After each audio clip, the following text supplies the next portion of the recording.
All right, guys, so we're going to do something a little bit different this week, and we're going to have a little bit of fun. So what we're going to do is we're going to test your knowledge on, I don't know, all things RV related. So we've got a list of 10 questions about RVs, and then we got a couple of bonus questions for those of you who have been following us. Got a couple of bonus questions about us personally to see, I guess, how much you've been paying attention. I'm going to go ahead and read the question, and then we'll let Jeremy give the answer because, as we all know, he's always right. That's right. As you're playing along, go ahead and keep track of your scores and put your final score down in the comments below. And also let us know, was there anything that you were surprised about or anything that you disagree with us about? You can disagree all you want, but guess who's always right?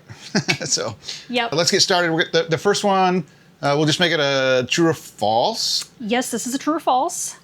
All right, true or false. Using RV-specific toilet paper is the best way to keep your black water holding tank healthy and prevent blockages in your wastewater system. There's a lot of opinion about this out there, but the reality is that the #1 way to keep all of your holding tanks in the best condition possible is to use as much water as possible. So that is a false. And even the experts agree that you can use whatever toilet paper you want in your RV as long as you're using a lot of water. Now, what about things like toilet paper? You can use any type of toilet paper you want. I personally use Charmin 2-ply Ultra Strong. Now, this becomes difficult when we're boondocking, right? Because we want to conserve water. And a lot of times we're not so much trying to conserve the space in our holding tanks as much as we're trying to conserve how much water we're taking out of our freshwater tanks. So you can do things like after you're done with dishes, save that water and you can use that and dump it down into the black tank. That way you're still getting plenty of water in the black tank. And if we're being real about this, most black tanks can last a while. So you can afford to put that extra water in there. Yes, absolutely. Question number 2. This is another true-false. So, true or false? Waze and Google Maps are safe RV navigation tools. I don't know. What do you think, guys? We're really surprised at how many people we meet out there on the road who are only using Google Maps and Waze. And typically, the way we find out about that these people are using those apps is because they say, well, I was headed down, such and such back road and we ran into a low clearance. Because guess what? Google doesn't care what vehicle you're in. Neither does Waze. Nope. So this one is also a false. Yes, because you never know. You may always travel between your home and a specific campground, but you never know when something is going to cause you to get off the road, some sort of detour, road construction, an accident, and then you're on roads that you're not really familiar with. So Google and Waze, they don't take into account the size of your rig. RV-specific apps like TripWizard, and if you've got one of those Garmin RV-specific navigation systems, those work far better than Waze and Google. Now, we're not saying we never use Google, especially because she uses it all the time.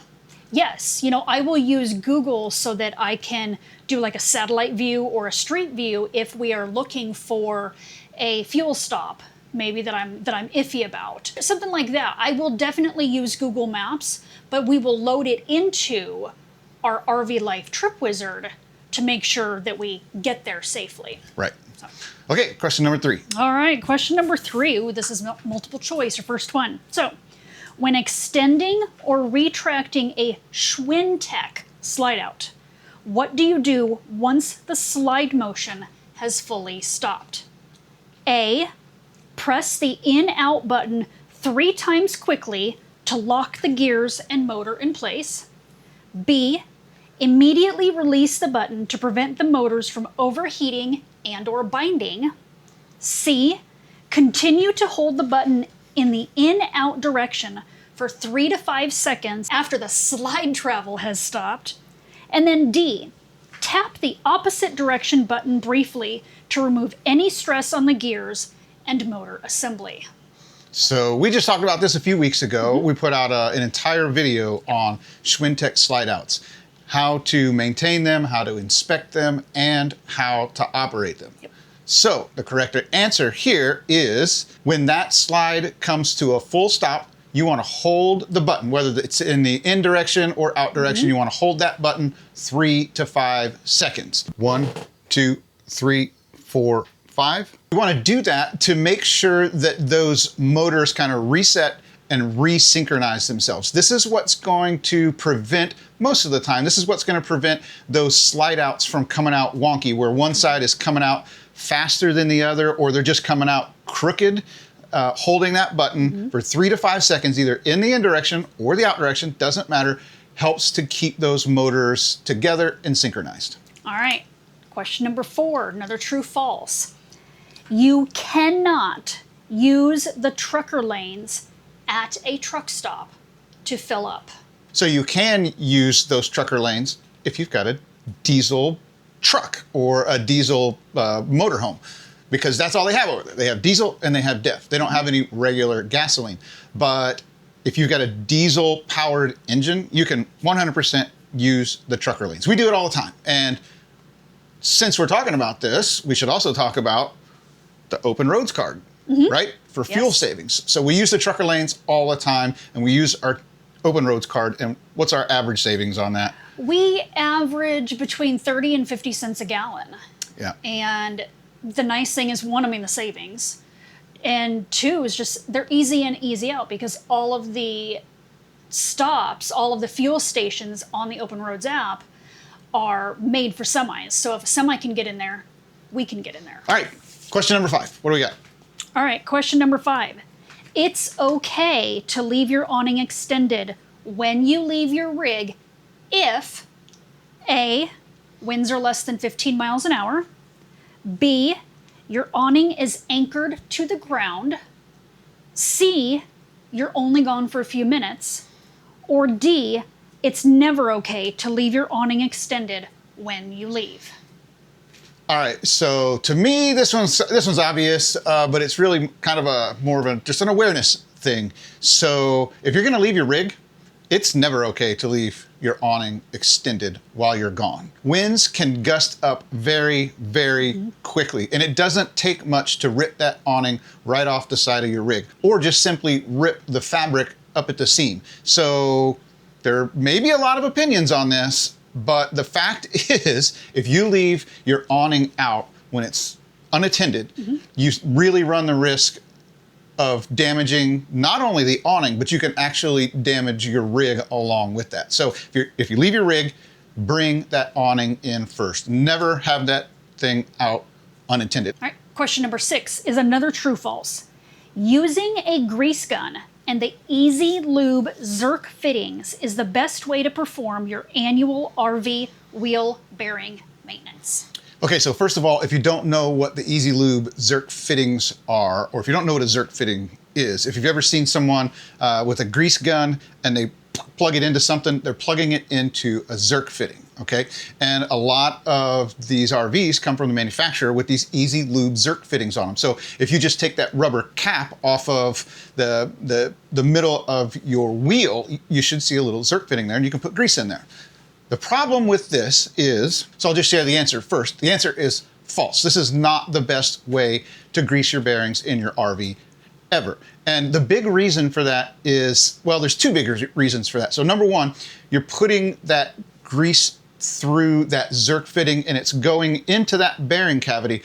Now, if that bearing cavity is super packed tight already with grease, what you could end up doing there is blowing out the back seal on the bearing assembly, which then is going to push grease out into your hub assembly where your brakes are. And that's bad, right? That's obviously gonna affect your stopping power, okay?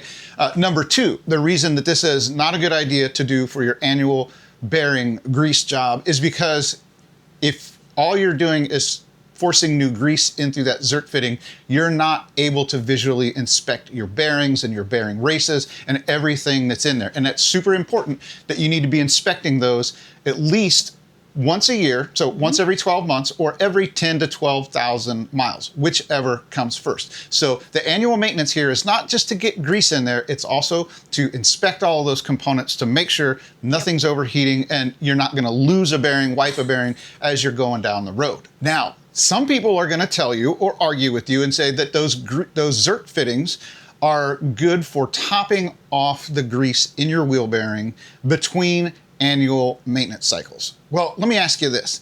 If you think that your bearing needs more grease in it, do you think maybe you've got another problem?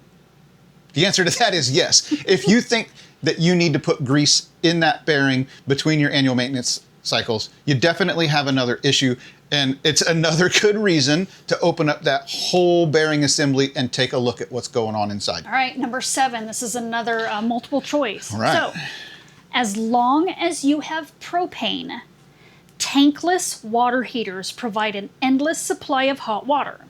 The best way to operate these water heaters is A, adjust the flow control knob to its maximum position.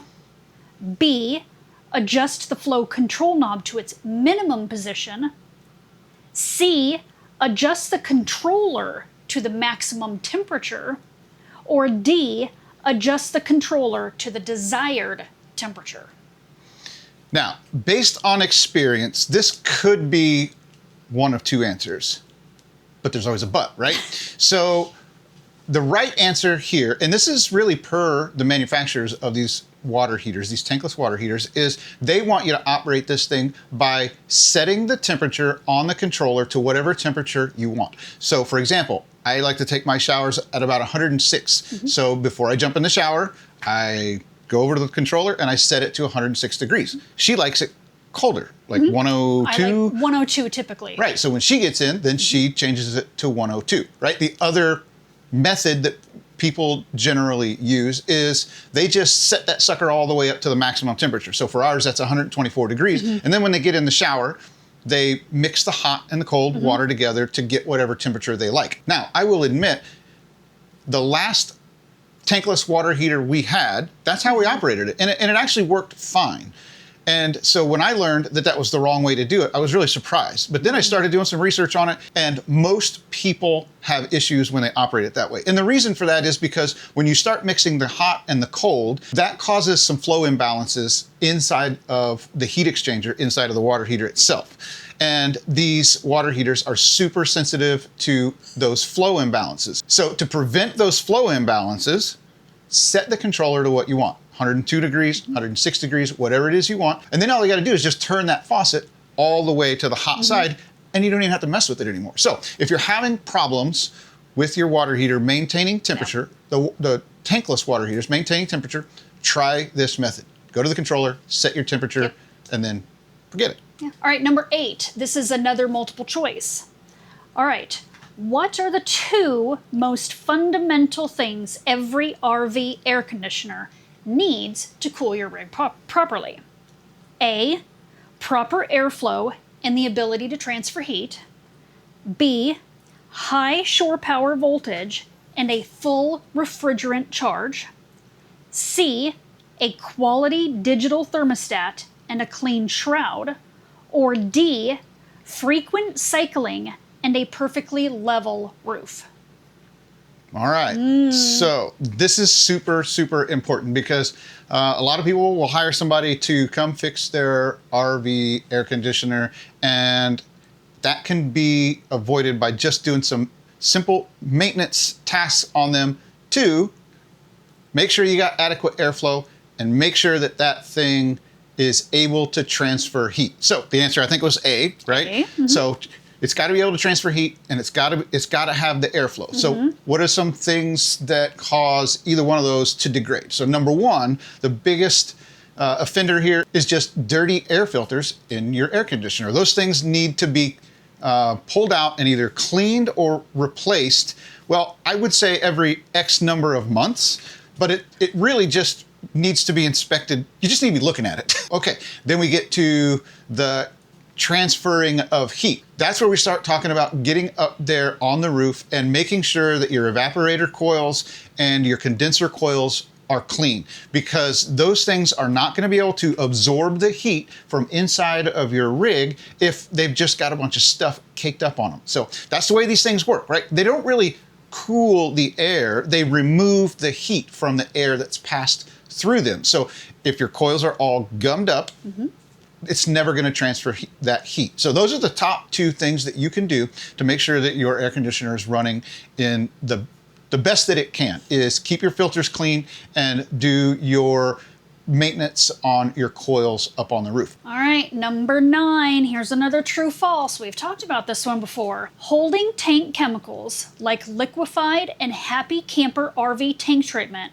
are essential for keeping those foul black tank odors from invading your rig.